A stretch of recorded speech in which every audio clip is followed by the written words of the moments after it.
যেই নারীর সাথে দেখা দেওয়া হারাম, এই নারীর সাথে সরাসরি কথা বলাও হারাম। সরাসরি কথা বলা মোবাইলে, এটা আজকে হইল কেন? যেই নারীর সাথে সরাসরি দেখা দেওয়া হারাম, এই নারীর সাথে সরাসরি কথা বলা মোবাইলে, হ্যাঁ জোরে বলেন, মোবাইলে হারাম। তাহলে জিনাল লিসান আল মান্তিক, মুখের জিনা হলো কথা বলা। ওয়াজিনাল আইনি আন নাজরু, চোখের জিনা হলো দেখা। চোখের জিনা দেখা। ওয়ান্নাফসু তামান্না ওয়া তাশতাহি, রং নাম্বারে একটা মেয়ের সাথে কথা বললেন, বলার পর বালিশে মাথা লাগিয়ে চিন্তা করতেছেন, না জানি মেয়েটা দেখতে কেমন। আল্লাহ নবী কয় অন্তরের জিনা করলা। এটা অন্তরের জিনা। এটা কিসের জিনা? অন্তরের জিনা। তো এই জাতীয় জিনা মনে হয় পুরো এলাকায়, স্মার্টফোন তো চালানি না, এটা হওয়ারও সম্ভাবনা নাই। তাহলে রাসূল সাল্লাল্লাহু আলাইহি সাল্লাম বললেন, 1 নাম্বার শিরিক করবে না, 2 নাম্বার চুরি করবে না, 3 নাম্বার জিনা করবে না। তাহলে জিনা, এগুলাও জিনা। হেঁটে হেঁটে কোনো নারীর দিকে যাওয়া পায়ের জিনা, কোনো নারীর শরীর স্পর্শ করতে যাওয়া হাতের জিনা, চ্যাটিং করা কোনো নারীর সাথে মোবাইলে, এটাও হাতের জিনা। অবৈধভাবে কোনো নারীর সাথে চ্যাটিং করা অপ্রয়োজনীয়, এটা হাতের জিনা। কিসের জিনা? হাতের জিনা। হ্যাঁ, হাতের জিনা। এই জিনার মধ্যে লিপ্ত হওয়া যাবে না। এটা রাসূল সাল্লাল্লাহু আলাইহি ওয়াসাল্লাম ওয়াদাবদ্ধ। ওয়ালা তাকতুলু আওলাদাকুম, তোমরা তোমাদের সন্তান হত্যা করবে না। ওয়ালা তাতুনা বিবুহতান তাফতারুনাহু বাইনা আইদিকুম, নিজেরা বানিয়ে মিথ্যা কথা বলবে না। আপনারা অনেক কিছু বানিয়ে বলে ফেলেন, ইমাম সাহেবের নামে বলে ফেলেন, মুয়াজ্জিনের নামে বলে ফেলেন, এলাকার একটা ভালো মানুষের নামে একটা খারাপ কথা রটায়া দিলেন। এটা করা যাবে না। নবীজি বলছেন, ওয়ালা তাসুনি ফি মারুফ, নেক কাজে তোমরা আমার নাফরমানি করবা না। তাহলে রাসূল সাল্লাল্লাহু আলাইহি সাল্লামকে আল্লাহ যা দিয়েছেন এটা গ্রহণ করা, যা থেকে নিষেধ করেছেন এটা থেকে বিরত থাকা। এখন বলেন তো, রাসূল সাল্লাল্লাহু আলাইহি সাল্লাম আমাদেরকে কয়টা জিনিস দিয়ে গেছে? 2টা। প্রথমে বলছে সব নবীরা তার উম্মতকে 2টা বিষয় বলে, ভালো গুণগুলা জানায় দেয়, খারাপ জিনিসগুলা থেকে সতর্ক করে। এখন এই ভালো আর খারাপগুলো আমরা পামু কই? বলেন, যেই জিনিসের মধ্যে পামু এই জিনিসের নাম বলেন কোরআন সুন্নাহ। বলেন কোরআন সুন্নাহ। এখন বলেন তো, নবীর যা কথা মানবো আমরা আর যা থেকে বিরত থাকবো, এটা কয় জায়গায় পাবো? 1 নাম্বার, 2 নাম্বার সুন্নাহ। মনে থাকবে তো? হ্যাঁ। ক্বালা রাসূলুল্লাহ সাল্লাল্লাহু আলাইহি ওয়াসাল্লাম, সহিহুত তারগিব একটা কিতাবের নাম, হাদিস নাম্বার 40। নবীজি বলেন, তারাকতু ফীকুম মা ইন ইতাসামতুম বিহি ফালান তাদিল্লু আবাদা, আমি তোমাদের কাছে 2টি জিনিস রেখে গেলাম, এই 2টি জিনিস যদি তোমরা আঁকড়ে ধরো কখনো তোমরা পথভ্রষ্ট হবে না। 1 নাম্বার কিতাব আল্লাহ, আল্লাহর কোরআন। 2 নাম্বার সুন্নাত রাসূলি, রাসূল সাল্লাল্লাহু আলাইহি ওয়াসাল্লামের সুন্নাত। বলেন, 1 নাম্বার আল্লাহ, 2 নাম্বার রাসূলের সুন্নাত। এখন এইগুলো আমি কেন বলতেছি? হ্যাঁ, বলার কারণ কি? বলার কারণটা হলো ইবনে মাজার 12 নাম্বার হাদিস। বলেন, কিতাবটার নাম ইবনে মাজা। কোন কিতাব? হাদিস নাম্বার 12। নবীজি সাল্লাল্লাহু আলাইহি সাল্লাম বলেন, ইউশিকুর রাজুলু মুত্তাকিয়ান আলা আরিকাতি, এমন একটা জামানা আসবে যে জামানায় মানুষ সিংহাসনের মধ্যে ভাব নিয়ে বসবে, সিংহাসনের ভাব নিয়ে বসা থাকবে। ইউহাদ্দাসু বিহাদিসিম মিন্নি, আমার হাদিস তার সামনে পেশ করা হবে। হাদিস পেশ করার পর ওই লোক বলবে, বাইনানা ওয়া বাইনাকুম কিতাবুল্লাহ, আমাদের মাঝে আল্লাহর কোরআন থাকতে হাদিসের কি প্রয়োজন? কোরআন থাকতে হাদিসের, এইটা বলার জন্য আমি এতগুলা কথা বলছি। নবীজিকে যা, নবীজি আমাদেরকে যা দিবে আমরা গ্রহণ করবো, ওয়াদা করছি। এখন হাদিস কে দিছে?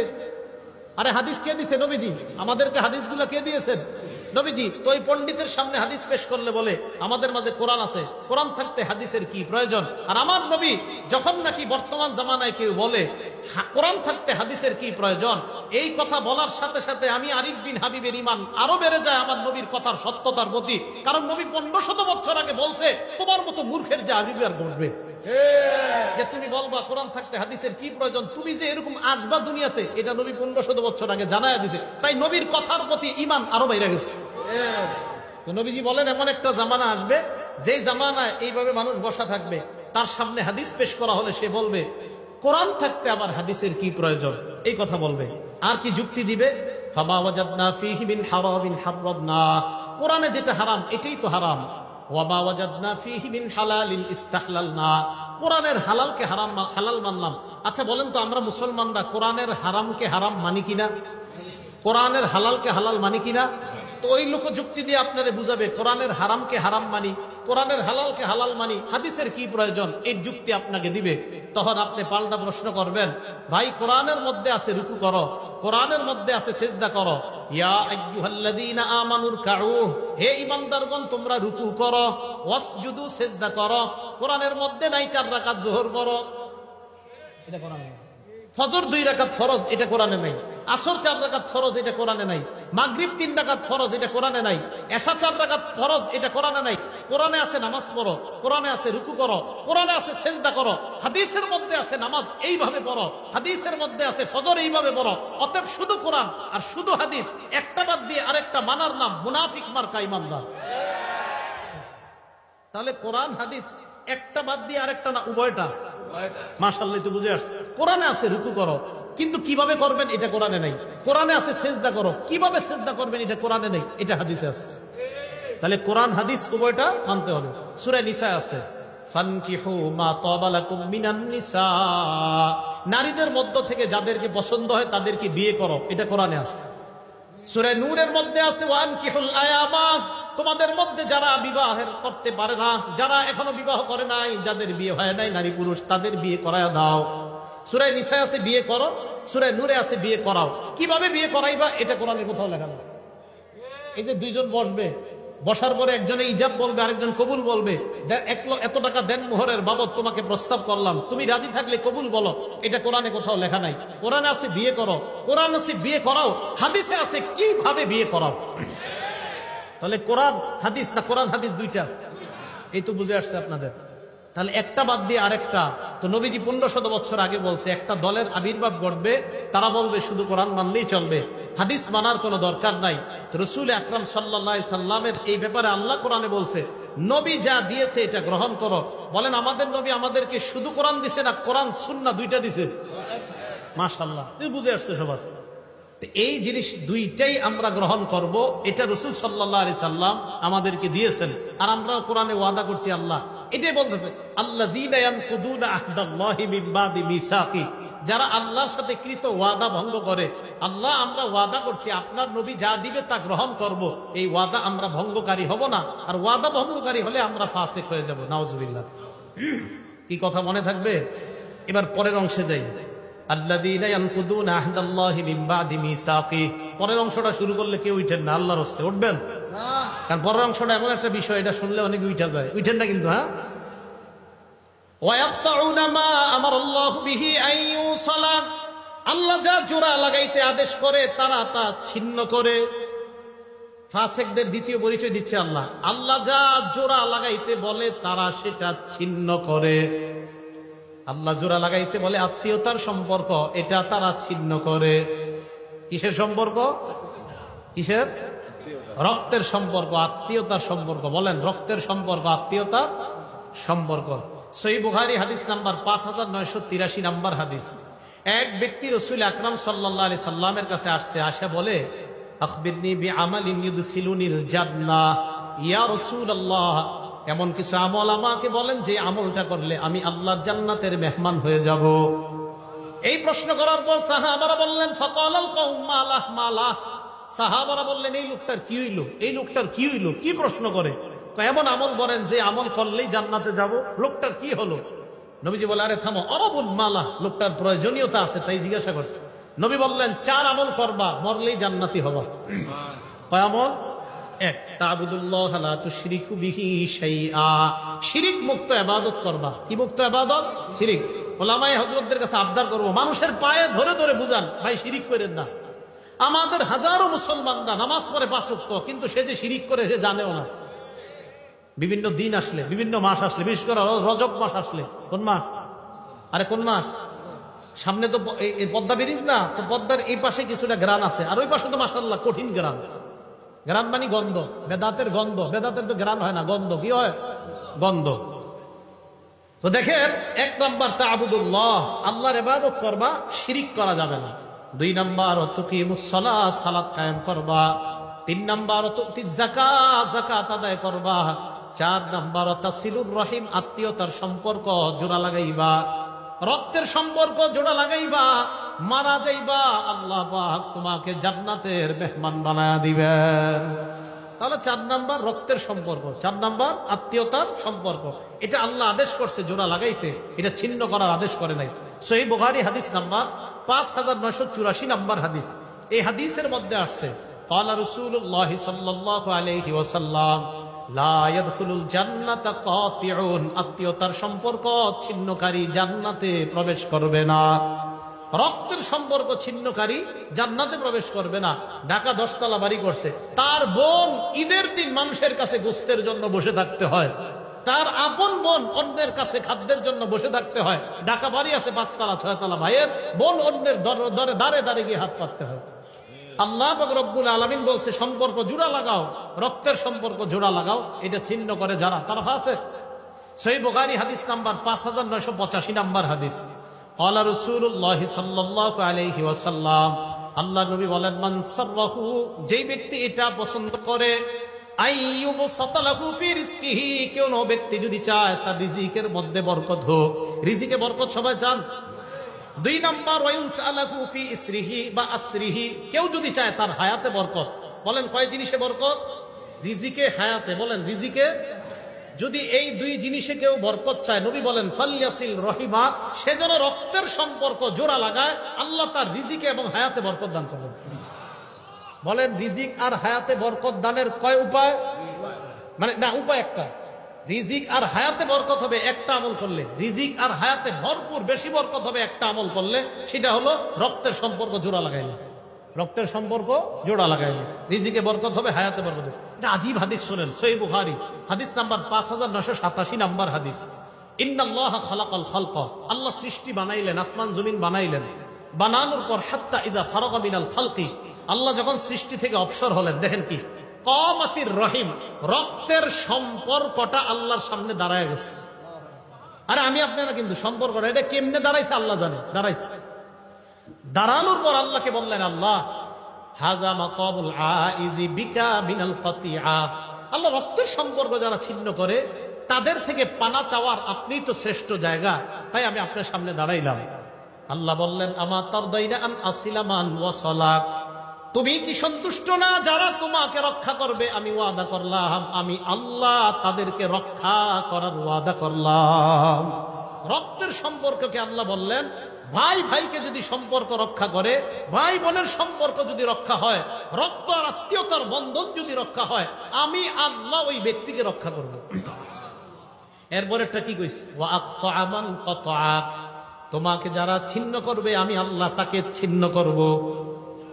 আত্মীয়তার সম্পর্ক যে ছিন্ন করবে আমি তাকে ছিন্ন করব। আল্লাহ আমাদের সকলকে আত্মীয়তার সম্পর্ক জোড়া লাগানোর তৌফিক দান করেন।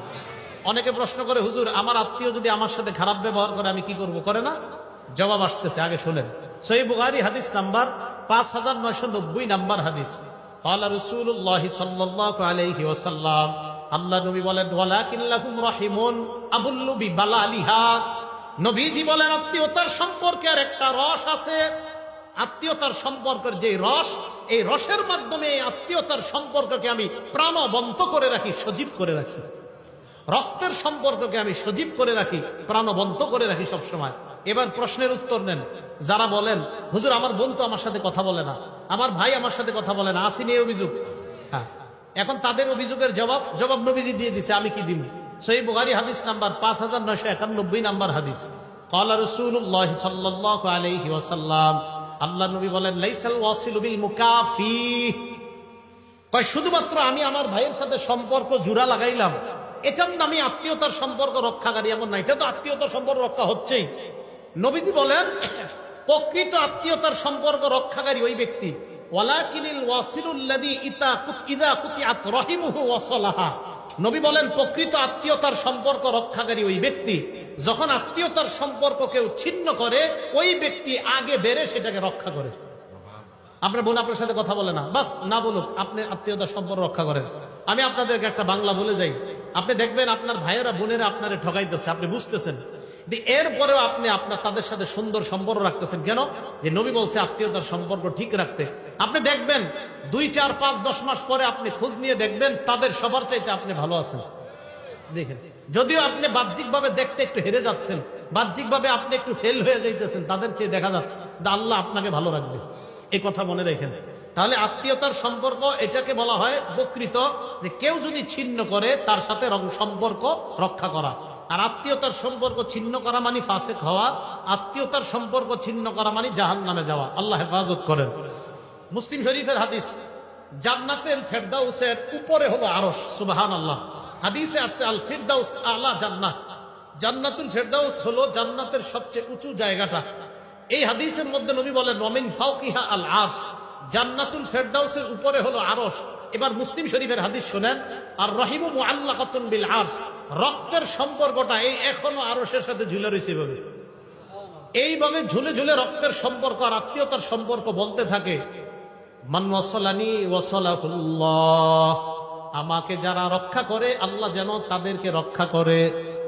অমান কতানি কতাহুল্লাহ, রক্তের সম্পর্ক ঝুলে ঝুলে বলে আমাকে যারা ছিন্ন করে আল্লাহ যেন তাদেরকে ছিন্ন করে দেয়। নাউজুবিল্লাহ।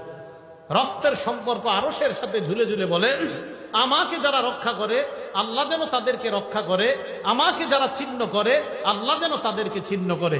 আল্লাহ আমাদের সকলকে রক্তের সম্পর্ক রক্ষা করার তৌফিক দান করে। আবু দাউদ শরীফ হাদিস নাম্বার 4902 নাম্বার হাদিস, নবীজি সাল্লাল্লাহু আলাইহি সাল্লাম বলেন, মা মিন আজদারু আইয়ুআজ্জিলাল্লাহু লিসাহিবিহিল উকুবাতা ফিদ দুনিয়া ওয়া মা ইয়াদখিরু লাহু ফিল আখিরাহ মিসলুল বাগী ওয়া কাতিআতির রাহিম। রাসূল সাল্লাল্লাহু আলাইহি সাল্লাম বলেন, কোন অপরাধ এত ভয়ঙ্কর না, রক্তের সম্পর্ক ছিন্ন করা এত ভয়ঙ্কর অপরাধ, আত্মীয়তার সম্পর্ক ছিন্নকারীকে আল্লাহ দুনিয়াতে তো শাস্তি দিবেই, আখিরাতেও যে তার জন্য কি ভয়ঙ্কর শাস্তি আল্লাহ প্রস্তুত করে রাখছে, অন্য কোন অপরাধের জন্য এত ভয়ঙ্কর শাস্তি রাখছে কিনা নবী বলে আমার জানা নাই। এই অপরাধের জন্য আল্লাহ যেই পরিমাণ শাস্তি আল্লাহ প্রস্তুত করে রাখছে। তাহলে আত্মীয়তার সম্পর্ক ছিন্নকারীকে দুনিয়াতেও শাস্তি দিবে, আখিরাতেও শাস্তি দিবে। আবু দাউদ শরীফের হাদিস। সহিহ বুখারী হাদিস নাম্বার 6138 নাম্বার হাদিস। বলেন আল্লাহরে বিশ্বাস করি কারা কারা? হাত উঠায় রাখেন। বিশ্বাস করি সবাই? তাহলে হাত উঠায় হাদিসটা শুনেন। ক্বালা রাসূলুল্লাহ সাল্লাল্লাহু আলাইহি ওয়াসাল্লাম, মান কানা ইউমিনু বিল্লাহি ওয়াল ইয়াউমিল আখির, রাসূল সাল্লাল্লাহু আলাইহি সাল্লাম বলে যে আল্লাহ বিশ্বাস করে, করি তো, এবং আখিরাত বিশ্বাস করে, করি, ফালিয়াসিল রহিমা, সে যেন আত্মীয়তার সম্পর্ক রক্ষা করে। হাত উঠায় রাখেন। আত্মীয়তার সম্পর্ক রক্ষা করা মানে আল্লাহরে বিশ্বাস করা, আত্মীয়তার সম্পর্ক রক্ষা করা মানে আখিরাত বিশ্বাস করা। তাহলে আমরা আল্লাহ মানি, আখিরাত মানি, তাহলে রক্তের সম্পর্ক ছিন্ন হয়ে থাকলে তার সাথে রক্তের সম্পর্ক জোড়া। আল্লাহ তৌফিক দান করেন। ভাই কথা বলে না, আপনি আগায় কথা বলবেন। বোন কথা বলে না, আপনি আগায় কথা বলবেন। আপন ভাই ভাইকে 40 বছর একজন আরেকজনের চেহারার দিকে তাকাবে, কত বড় ভয়ঙ্কর কথা। বাবা চাচার সাথে কথা বলে না দেখে ভাতিজাও চাচারে সালাম দেয় না। আরে এটা কেমন কথা? আপনার বাবা আর চাচার মধ্যে একটু দ্বন্দ্ব হয়েছে, এটা ভাই ভাইয়ের অভিমানের ব্যাপার। আপনি ভাতিজা চাচারে দেখলে সালাম না দিয়ে আরেক রাস্তায় কিভাবে যান?